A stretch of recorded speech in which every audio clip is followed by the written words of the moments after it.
हाँ तो बच्चा लोग class 10th subject mathematics doctor Manohare का चैप्टर नंबर 3 हम लोग पढ़ रहे हैं, जिसमें प्रश्नावली 3H के क्वेश्चन नंबर 8 तक के सभी प्रश्नों को बड़े धमाकेदार तरीके से हम लोगों ने सॉल्व किया है।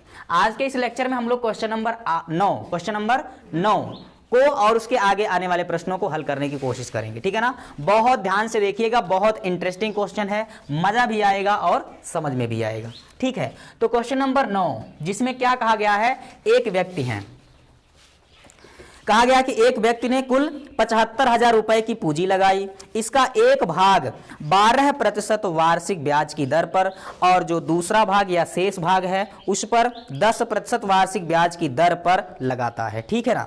यदि उसे कुल वार्षिक ब्याज यानी अंत में जो कुल ब्याज प्राप्त होते हैं वो कितना 8,300 रुपए प्राप्त होते हैं, तो आपको क्या करना है, प्रत्येक दर पर उसने कितना धन लगाया था वह आपको ज्ञात करना है, यानी कि पता करना है। तो देखिए, एक व्यक्ति हैं जो क्या करते हैं, उनके पास कुल कितना धन है, 75,000 रुपए। कितना? अब इसको वार्षिक ब्याज पे, जैसे हमारे आपके यहाँ क्या करते हैं, ब्याज पे लोग पैसा देते हैं, ठीक है ना, ब्याज पे, ठीक है ना, सूद पे, ब्याज पे पैसा देते हैं। उसी तरह से उस व्यक्ति ने क्या किया कि 75,000 रुपए को पूंजी पर लगाया, 75,000 को 2 भागों में उसने बांट दिया, ठीक है ना, 2 भागों में बांट दिया।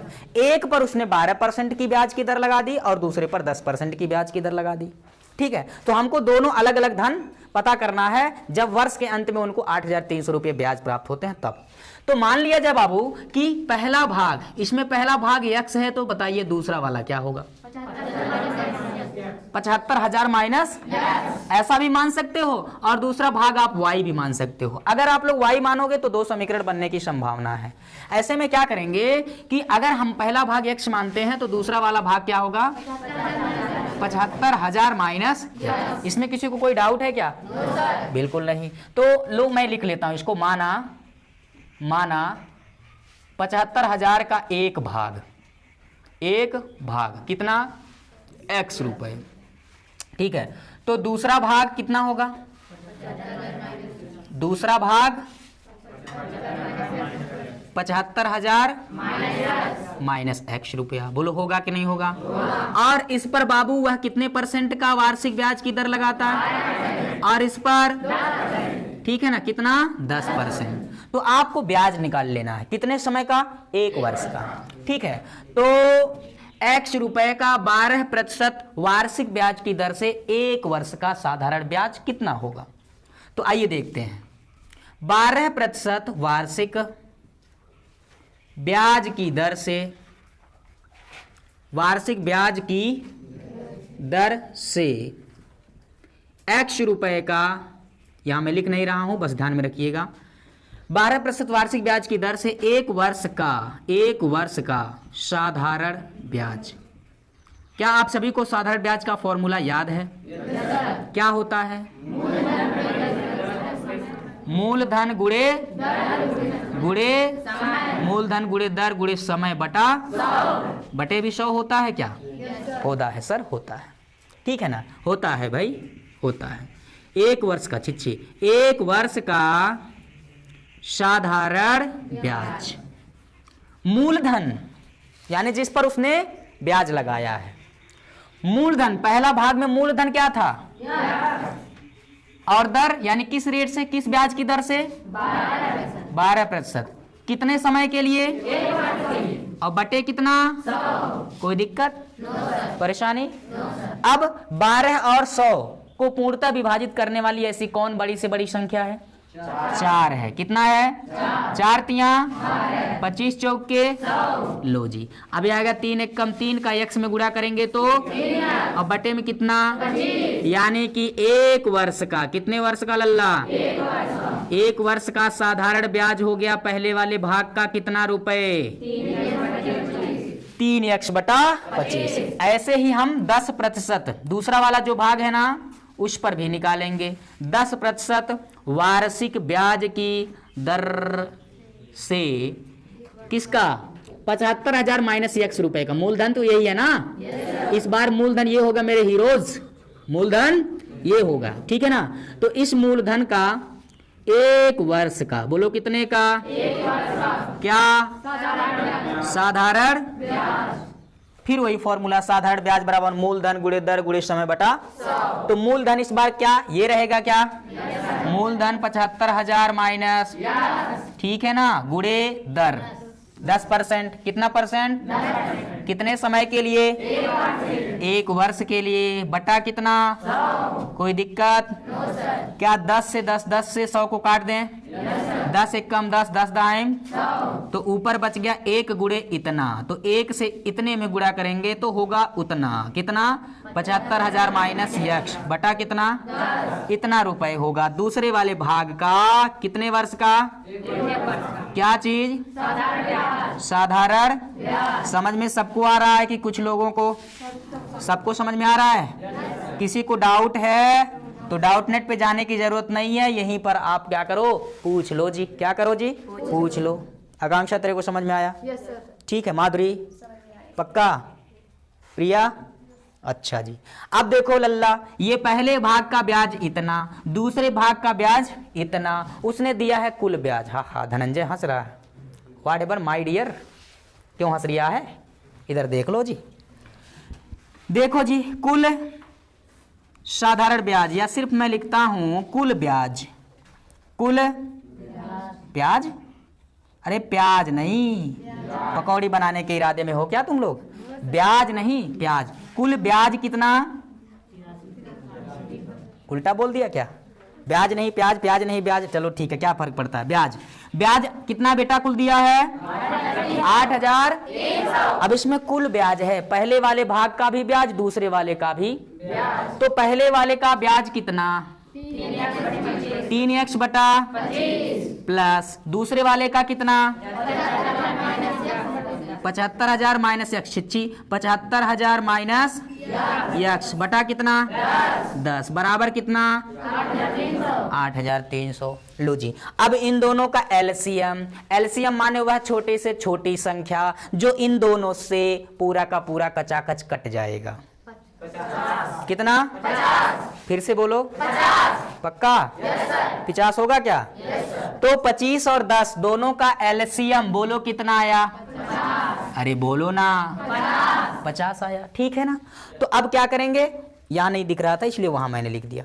अब उस 50 में 25 से भाग करो, यहाँ दिख रहा है क्या शिवम, लिख दें, फिर चलो यहीं पर लिख देते, एक लाइन चिपका देते हैं ये, अच्छा ठीक है। 25 और 10 का एलसीएम आप लोगों ने बताया कि 50 आया, दिख रहा है, 50 आ गया, ठीक है ना। अब 50 में 25 से भाग करो, कितना आया, 2। मेरे 2 अनमोल रतन, 2 आ गए, तो 2 से ऊपर गुणा कर लो, 2 तिहाई 6x, ये प्लस है तो प्लस, माइनस होता तो माइनस। अब फिर 10 से 50 में भाग दो, कितना, 5 आ गए, 5 का ऊपर गुणा कर लो, 5 का 75,000 में गुणा करेंगे तो 3 जीरो है, 5 पचे 25 को 2 बच गया, 5 साते 35 और 2, उसके बाद कितना अंडा, ठीक है, माइनस कितना है, अरे उसमें भी 5 का गुणा करो, 5 का x में बराबर कितना होगा, कोई दिक्कत में कमी, मतलब जो दिक्कत थी वो कम हुई, वेरी गुड, ठीक है। अब देखो जी, ये plus 6x minus 5x, 6x minus 5x कितना x, अबे सीधे से बैठो ना, एक कंटाप लगाएंगे भी, ठीक, ये घूमर घूमर डांस कर रहा है। 6x माइनस 5x कितना हो गया, बहुत अच्छे, और प्लस कितना है, 3 लाख, अरे देख लो, एक अंडा इधर उधर हुआ तो फिर बवाल हो जाएगा, ठीक है ना। 3,75,000 बराबर कितना, 8,300। ये ऐसे तिरछा गुणा कर लो, च्यों गुणा कर लो, ठीक है ना। तो यह आ जाएगा 8,300 में गुणा हो जाएगा किसका, ठीक है बाबू, बोल दो ना जरा, इधर क्या बचेगा, x प्लस 3,75,000। बहुत लंबा कर दे रहे हो सर, कोई बात नहीं, समझ में आना चाहिए। गुणा कर लो, 5 तिया 15 को 1 आया, अब 5 अट्ठे 40 और 1 यानी कि उसके बाद 1 2 3 अंडा, ठीक है ना, 4,15,000। बोलो आया क्या? अब ये जो प्लस में 3,75,000 है इसको इधर ले आओ तो 3,75,000 होगा माइनस में। बोलो बात समझ में आया क्या? घटा लो लल्ला, ठीक है ना। 4,15,000 में से 3,75,000 घटाओ। पहले 4 लाख में से 3,75,000 घटाओगे 25,000 बचेगा, 25,000 और ये बचा 15,000, कितना आएगा? 40,000। बोलो कितना? 40,000। बधाई हो बधाई, आ गया लल्ला पहला भाग जिस पर उसने 12% का ब्याज लगाया था, वो कितना है? 40,000। यानी 75,000 का एक भाग आ गया 40,000 रुपए, जिस पर उसने 12% वार्षिक ब्याज की दर से पूंजी लगाई थी। समझ में आया कि नहीं आया? ठीक है। दूसरा भाग कितना होगा? 75,000 का एक भाग 40,000 है, तो दूसरा कितना बचेगा? बोलो, दूसरा भाग बताइए कितना होगा? 75,000 होगा क्या? नहीं, 75,000 में से घटा देंगे किसको? 40,000 को। कितना आएगा? 35,000 रुपए आएगा। ठीक है, तो इस तरह से 75,000 का एक भाग होगा 40,000, दूसरा वाला भाग होगा 35,000। समझ में आ गया कि नहीं आया? यही दोनों धन आपको पता करने थे।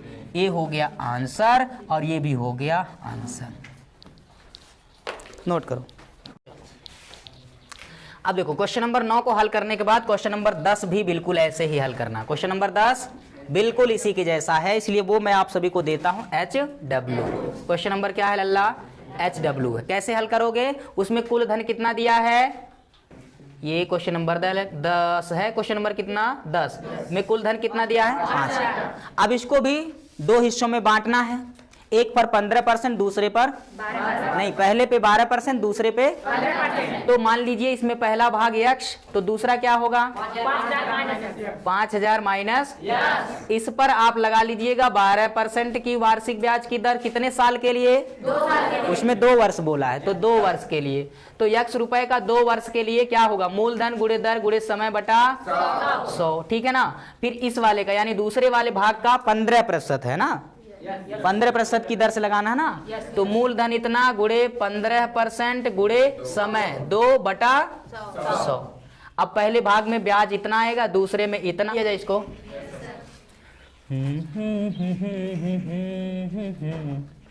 ला ला ला ला ला ला ला। रोके नहीं हो।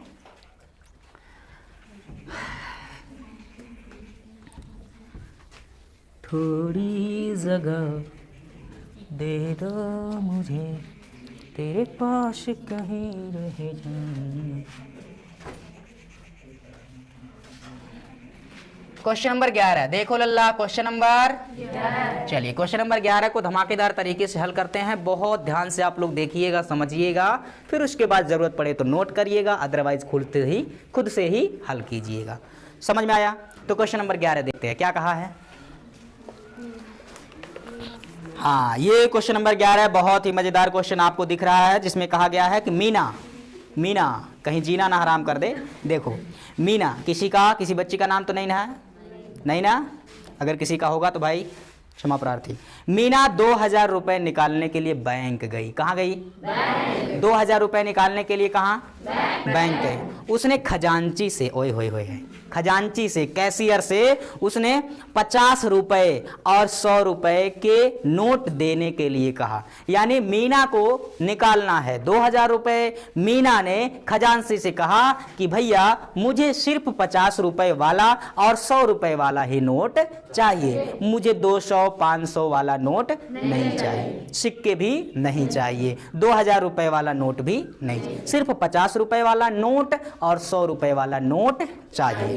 अच्छा जी, मीना ने कुल 25 नोट प्राप्त किए। यानी खजांची ने कुल यानी 50 रुपए वाला और 100 रुपए वाला कुल मिला जुलाकर कितना नोट थमा दिया? 25 नोट थमा दिया, मिल गया। ज्ञात करना है हमको कि उसने 50 रुपए और 100 रुपए के कितने कितने नोट प्राप्त किए। समझ में आ रहा है? मजेदार क्वेश्चन है कि नहीं है? अच्छा, चलिए इसको धमाकेदार तरीके से समझते हैं। तो क्या है कि अगर आपको 100 रुपया और 50 रुपया वाला इसे मिला करके नोट दे दिया जाए और कहा जाए कि ये कुल 2000 रुपए है, बताइए इसमें कितना नोट 50 रुपए वाला होगा, कितना नोट 100 रुपए वाला होगा, तो आप तो देख लोगे, गिन लोगे, पता चल जाएगा। लेकिन हमको ये सारी बातें भी मालूम नहीं है, वही दोनों राशियां हैं, वही दोनों नोटों की संख्या जो हमको ज्ञात करना। तो आइए मानते हैं, देखिए भैया, लो मान लिया हमने, माना 50 रुपए के नोटों की संख्या, माना 50 रुपए के नोटों की संख्या कितना, यक्ष, यानी 50 रुपया वाला कितना नोट, यक्ष। अब यक्ष का मान 1 2 3 4 5 कुछ आएगा, वही हमको ज्ञात करना है, ठीक है ना। ममता इधर देखो, तथा 100 रुपए, कितना लल्ला, 100 रुपए के नोटों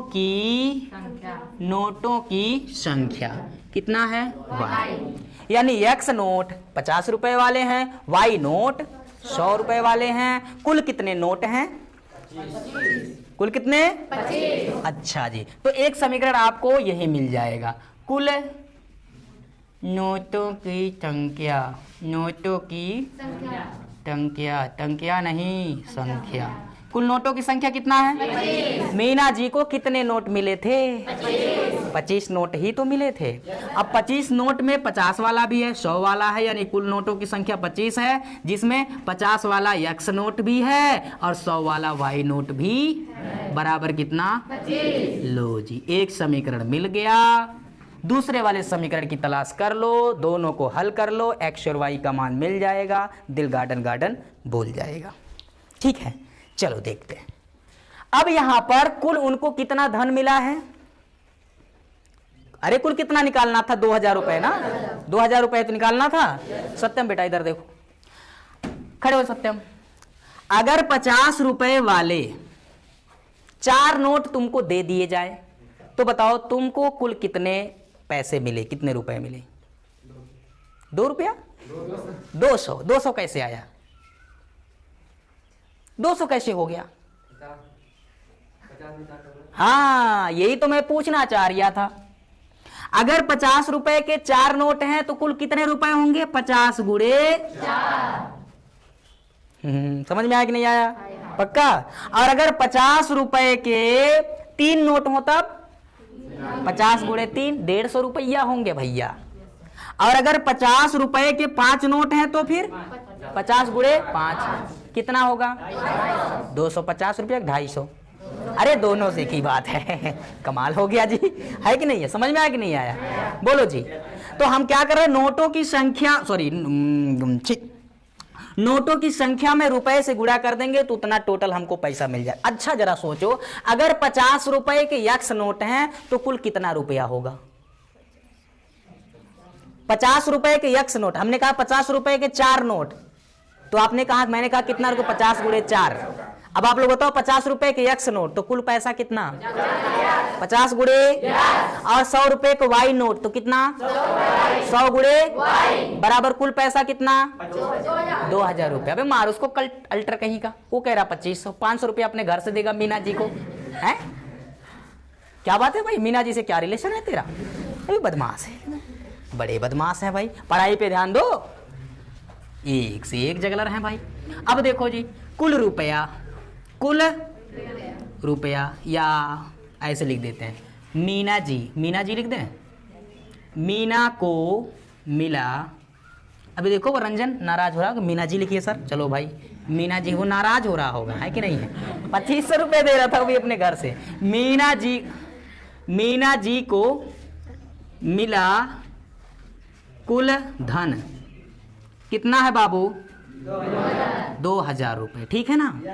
अब मीना जी को जो धन मिला है उसमें 50 वाला है, 50 वाला यक्स नोट है, तो कुल कितना पैसा हुआ, 50 गुणे, और प्लस 100 रुपए वाला वाई नोट है तो कितना, 100 वाई बराबर कितना, 2000। अच्छा इन दोनों में से 50 हो जाएगा कामन क्या, अबे 50 नहीं 50 कामन हो जाएगा क्या, कामन कौन होता है लल्ला, वह बड़ी से बड़ी संख्या जो इन दोनों को पूर्णतः विभाजित करेगा, यानी जो में से होता है, जो HCF होता है वही कॉमन होता है। तो इन दोनों को पूर्णतः काटेगा 50, इसलिए 50 हो गया, ठीक है ना। अब 50 को काटेगा तो 1 बचेगा, यानी 1 x, और 50 अगर 100 को काटेगा तो 2 बराबर, ये 50 को लात मार के इधर भगाओ जी, x प्लस 2y बराबर 2000 के बट्टा कितना, ये अंडा से अंडा कट गया, 5 चौके, यानी कि x प्लस 2y बराबर 40। बोलो सही आया कि गलत? पक्का? सच्ची मुच्ची? सच्ची। अच्छा जी, 2 समीकरण बन गए, हल कर ले जाओगे? पक्का? समीकरण 1 और 2 x वाले पद बराबर हैं, तो चाहे x वाले पद बराबर हैं तो 1 में से 2 को घटाओगे तब भी x कट जाएगा, 2 में से 1 को घटाओगे तब भी कट जाएगा। कोई दिक्कत वाली बात है क्या? तो यहां मैं लिख देता हूं समीकरण 2 में से समीकरण 1 को, अब कुछ बच्चे नाराज हो रहे होंगे कि सर 2 में से 1 को काहे घटाया आपने, 1 में से 2 को काहे नहीं घटाया। अरे भैया किसी में से भी किसी को घटा लेना, कोई दिक्कत वाली बात नहीं। तो अगर इसमें से इसको घटाते हैं, जिस समीकरण को घटाते हैं उसके चिन्ह क्या होते हैं, बदल जाते हैं। जैसे अगर 2 में से 1 को घटा रहे हो ना, इसको घटाओगे तो ये प्लस x है, ये प्लस है तो ये प्लस है तो, अब देखो जी घटाओगे, x में से x घटाओगे 0, समझ गए मेरे हीरो? x में से x घटाओगे 2y में से 1y घटाओ y, ठीक है ना। और 40 में से 25 को घटाओ 15। समझ में आ गया नहीं आ गया? अब y बराबर कितना आ गया, y का मान 15 किसी भी समीकरण में ले जाके चिपका लो जी, ठीक है ना।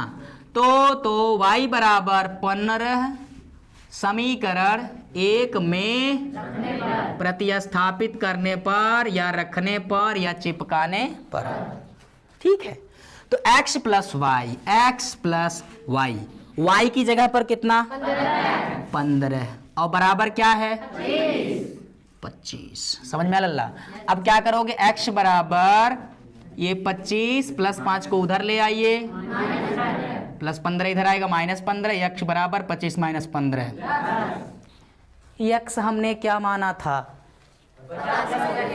50 वाले नोट, और y मैंने क्या माना था, यानी 50 रुपए के नोटों की संख्या,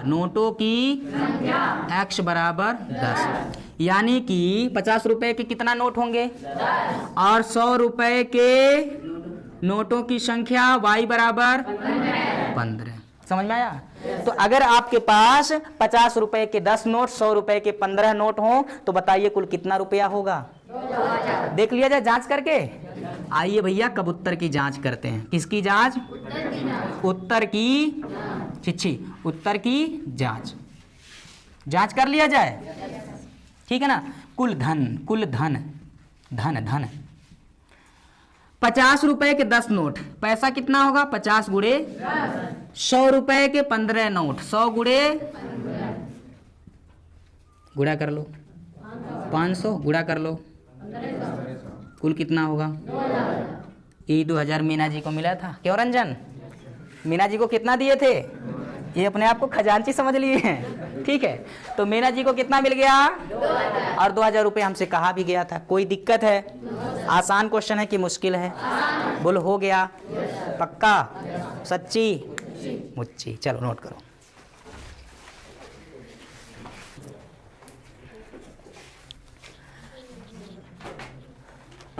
चलो अब क्वेश्चन नंबर 11 को हल करने के बाद अब हम आ जाते हैं अगले क्वेश्चन पे, जो विद्यार्थियों के रहने लिए छात्रावास पे आधारित है। बड़ा मजेदार और लाजवाब क्वेश्चन है और उतने ही दमदार तरीके से इसको हम लोग हल भी करेंगे। तो क्वेश्चन नंबर 12 क्या है उसको आप लोग फटाफट पढ़िए, समझिए, और उसके बाद कम से कम समय लेते हुए इसको हल करके हम लोग क्या करते हैं, क्वेश्चन नंबर 12 का भंडारा कर देते हैं, ठीक है ना। सो चलिए देखिए क्वेश्चन नंबर 12 क्या है। दिया है एक छात्रावास के मासिक व्यय का एक भाग नियत है तथा शेष इस बात पर या इस पर निर्भर करता है कि छात्र ने कितने दिन भोजन लिया है। जब एक विद्यार्थी ए है उसको जो 20 दिन भोजन करता है तो 1000 रुपये छात्रावास के व्यय के लिए अदा करने पड़ते हैं, जबकि एक अन्य विद्यार्थी बी है, उसको जो 26 दिन भोजन करता है छात्रावास के व्यय के लिए 1180 रुपये अदा करने पड़ते हैं। हमको नियत व्यय और प्रतिदिन के भोजन का मूल्य बताना है, ठीक है ना। चलो बहुत अच्छे से समझते हैं इसको और उसके बाद फिर देखते हैं। हॉस्टल का नाम सुने हैं? अरे बहुत अच्छे सुने हो। छात्रावास, ठीक है ना, जहाँ छात्र रहते हैं, ठीक है ना। तो वहाँ का एक नियत भाड़ा है, एक नियत भाड़ा उन्हें देना पड़ता है। और दूसरा जो भाड़ा है वो इस बात पे आश्रित है, निर्भर है कि विद्यार्थी ने कितना दिन भोजन किया, ठीक है। तो हम मान लेते हैं कि माना नियत किराया, किराया ही है ना, नियत किराया या व्यय जो भी है, नियत किराया, विद्यार्थी का नियत किराया मान लीजिए x रुपये, ठीक है ना। और प्रतिदिन भोजन का किराया, प्रतिदिन किराया मान लें कि खर्च मान लें, क्या दिया है देखो जरा, व्यय दिया है ना, तो यहाँ पर व्यय लिखना चाहिए। तो मान लिया प्रत्येक विद्यार्थी का नियत व्यय x रुपया और प्रतिदिन, प्रतिदिन जो विद्यार्थी भोजन करता है उसका अलग से व्यय देना पड़ता है। प्रतिदिन भोजन का व्यय, प्रतिदिन भोजन का व्यय या खर्च, उसको आप मान लीजिए y रुपये। कितना रुपए? y रुपये। अब पहला जो विद्यार्थी है जिसका नाम उन्होंने ए रखा है, पहले विद्यार्थी कितना दिन? 20 दिन भोजन करता है तो उसको 1000 रुपये देने पड़ते, यही ना है। तो विद्यार्थी ए, विद्यार्थी ए जो कितने दिन भोजन करता है? हाँ, विद्यार्थी ए द्वारा दिया गया, संक्षेप में मैं लिखता हूं, विद्यार्थी ए द्वारा दिए गए या अदा किए गए, ऐसे लिख दे। विद्यार्थी ए द्वारा अदा किया गया, विद्यार्थी ए द्वारा अदा किया गया व्यय, व्यय दे दो, ठीक है ना। कितना? 1000 रुपये। अब थोड़ा सा यहाँ पर ध्यान रखिएगा बाबू, विद्यार्थी ए का जो नियत भाड़ा है x, वो तो उसको देना ही पड़ेगा, और प्लस विद्यार्थी ए ने कितना दिन भोजन किया। अगर कोई विद्यार्थी 1 दिन भोजन करेगा तो उसका 1 y रुपया होगा, 2 दिन भोजन करेगा तो 3 दिन का 20 दिन का, तो विद्यार्थी ए ने कितना दिन भोजन किया है? 20 दिन। तो 20 दिन का खर्च कितना होगा? 20 बराबर समीकरण नंबर मिल गया कि नहीं? समझ में आया। और दूसरा विद्यार्थी है बी, तो यहां से हम सभी लिख सकते हैं विद्यार्थी बी द्वारा, विद्यार्थी बी द्वारा अदा किया गया, क्या? अदा किया गया, अदा किया गया व्यय यानी कि खर्च 1180 रुपये, यही है ना लल्ला? 1180 रुपये। लेकिन विद्यार्थी बी हो चाहे ए हो, उसको नियत भाड़ा तो देना ही पड़ेगा, जो कि कितना है लल्ला? नियत भाड़ा x उसको देना ही देना है, और प्लस वो भाड़ा जो निर्भर करता है विद्यार्थी ने कितना दिन भोजन। तो विद्यार्थी ए ने 20 दिन भोजन किया, तो अगला विद्यार्थी बी के द्वारा जो भोजन किया गया वो कितना? 26 दिन। तो 26 दिन का खर्च कितना पड़ेगा? और बराबर कितना? लो जी, ये बन गया आपका दूसरा समीकरण। बस अब इसके ठीक पहले वाले क्वेश्चन में से समीकरण 1 में से 2 को, चाहे 2 में से 1 को घटा लो, x से x कट जाएगा। अगर यहाँ 1 में से 2 को घटाओगे तो 20 में से 26 घटाओगे -6y आएगा, और इधर भी माइनस में आएगा, ठीक है ना, तो कोई दिक्कत नहीं है। या इसमें से इसको घटाओगे 26 - 20 कितना आएगा? 6। 26, अरे x में से x कट गया, 26 - 20 कितना हुआ? 6y बराबर 1180 में से 1000 घटा दो 180, y बराबर 180 बटा 6 तिया y बराबर, यानी प्रतिदिन भोजन का खर्च कितना आएगा? प्रतिदिन भोजन का खर्च